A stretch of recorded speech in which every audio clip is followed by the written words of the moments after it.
Bismillahirrahmanirrahim. Assalamualaikum warahmatullahi wabarakatuh. Halo rekan-rekan sekalian, jumpa lagi dengan saya Lasmedi Afwan. Pada video kali ini kita akan membahas bagaimana menggunakan PHP MyAdmin untuk mengelola DBMS MySQL yang kita miliki.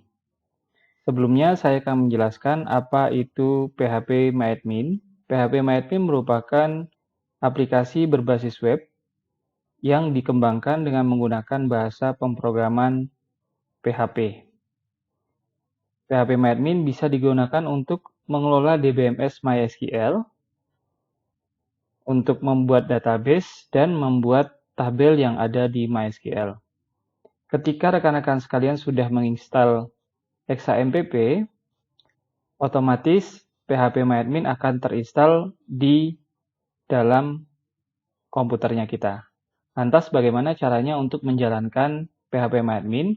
Kita buka XAMPP Control Panel, kemudian kita jalankan web server Apache, kemudian kita jalankan DBMS MySQL, semuanya dalam keadaan running. Kemudian kita buka web browser, bisa menggunakan Google Chrome atau web browser yang lain.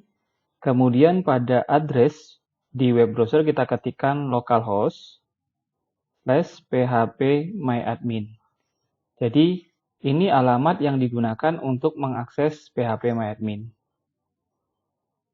Kita tunggu sebentar. Nah, sekarang kita sudah masuk ke halaman aplikasi dari PHP MyAdmin. Nah, di sini kita bisa membuat database baru, kemudian kita bisa membuat tabel pada MySQL-nya kita. Nah, pada kesempatan kali ini kita akan membuat database terlebih dahulu. Kita buat database dengan menggunakan studi kasus akademik seperti yang sudah dijelaskan pada video sebelumnya mengenai implementasi database relasional ke DBMS MySQL. Kita ketikkan akademik. Jadi nama database-nya kita tuliskan akademik atau DB akademik atau database akademik. Kemudian kita klik create. Nah, kita sudah berhasil membuat sebuah database dengan nama akademik.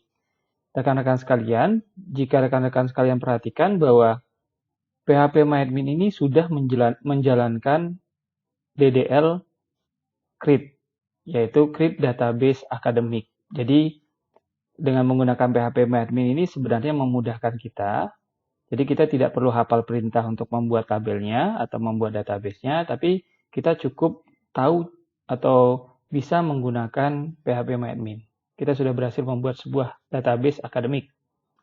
Kemudian selanjutnya yang kedua adalah kita akan buat tabel. Misal kita akan buat sebuah tabel mahasiswa, tabel MHS atau tabel mahasiswa ya.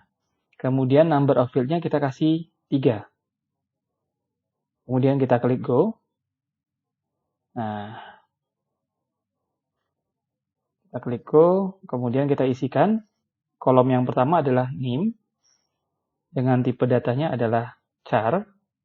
Jadi ada banyak tipe data yang bisa kita gunakan, yang sudah dijelaskan pada video sebelumnya. Kemudian panjangnya kita kasih 10 karakter. Kemudian kita tambahkan atribut primary key. Jadi karena name ini adalah kunci utama dari tabel mahasiswa, yang membedakan antara satu mahasiswa dengan mahasiswa yang lain, kita berikan indeksnya primary. Kemudian kolom yang kedua adalah nama mahasiswa atau nama MHS. Tipe datanya kita kasih varchar. Panjangnya 60 karakter. Kemudian kita save. Oke. Kita sudah berhasil membuat tabel mahasiswa. Oh ya, kolomnya baru 2. NIM sama nama mahasiswa. Nah, kita perhatikan kembali pada bagian ini, sebenarnya PHP MyAdmin mengeksekusi perintah create table create table pada database akademik. Tabelnya adalah tabel mahasiswa, kemudian NIM, tipe data, panjang, kemudian constraint-nya.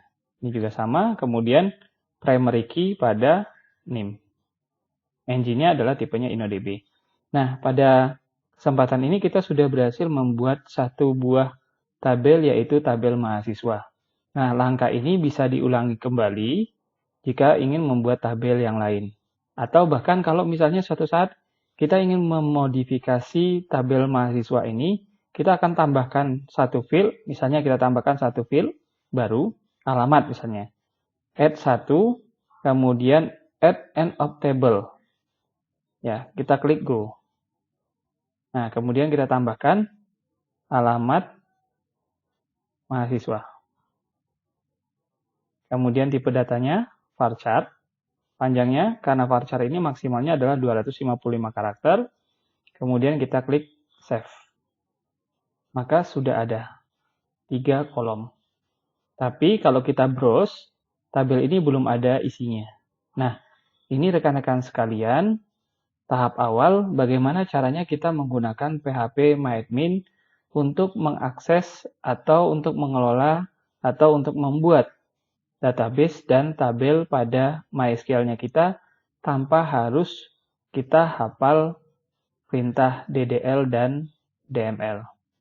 Baik rekan-rekan sekalian, untuk video bagaimana membuat database dan membuat tabel pada MySQL dengan menggunakan PHP MyAdmin cukup sekian.